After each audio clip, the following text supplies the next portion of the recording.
राजा अजातशत्रु का राज्य बहुत अच्छा चल रहा था, किंतु कहते हैं ना कि समय हमेशा एक जैसा नहीं रहता।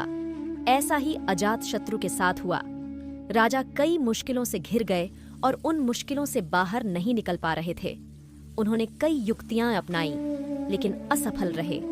एक दिन उनकी मुलाकात एक तांत्रिक से हुई। राजा ने तांत्रिक को अपनी मुश्किलें बताईं। तांत्रिक ने राजा की बातों को ध्यान से सुना, फिर उसने एक उपाय बताया। तांत्रिक ने कहा, आपको पशु बलि देनी पड़ेगी, तभी आपकी मुश्किलों का समाधान होगा।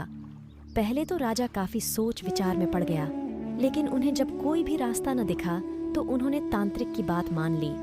तांत्रिक के कहे एक बड़ा अनुष्ठान किया गया। पशुओं को मैदान में बलि देने के लिए बांध दिया गया। संयोगवश उस समय महात्मा बुद्ध राजा के नगर में पहुंचे। वे उसी स्थान से गुजर रहे थे जहां पर राजा ने अनुष्ठान कराया था।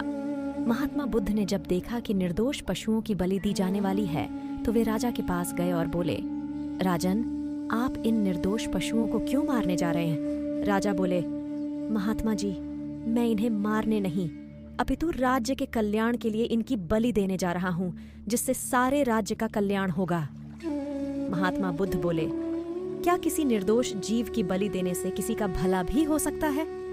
थोड़ा सा रुककर महात्मा बुद्ध ने जमीन से एक तिनका उठाया और राजा को देते हुए बोले, इसे तोड़ कर दिखाएं। राजा ने तिनके के 2 टुकड़े कर दिए। बुद्ध बोले, इसे अब पुनः जोड़ दें। राजा बोले, महात्मा जी, यह आप कैसी बातें कर रहे हैं? इसे तो अब कोई भी नहीं जोड़ सकता।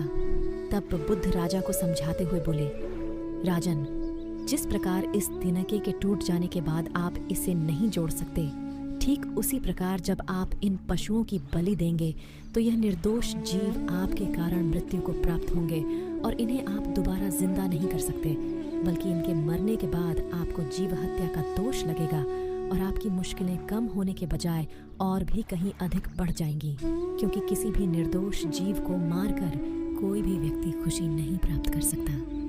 आपकी समस्या का हल निर्दोष जीवों को मारने से कैसे हो सकता है? आप राजा हैं, आपको सोच विचार कर निर्णय लेना चाहिए।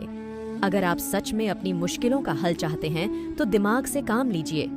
मुश्किलें तो आती जाती रहती हैं, यही जिंदगी का सच है।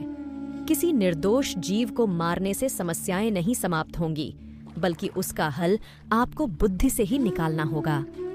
बुद्ध की बात सुनकर अजातशत्रु उनके चरणों में गिर पड़े और अपनी भूल की क्षमा मांगने लगे। अजातशत्रु ने ऐलान करा दिया कि अब से उनके राज्य में किसी निर्दोष जीव की हत्या नहीं की जाएगी।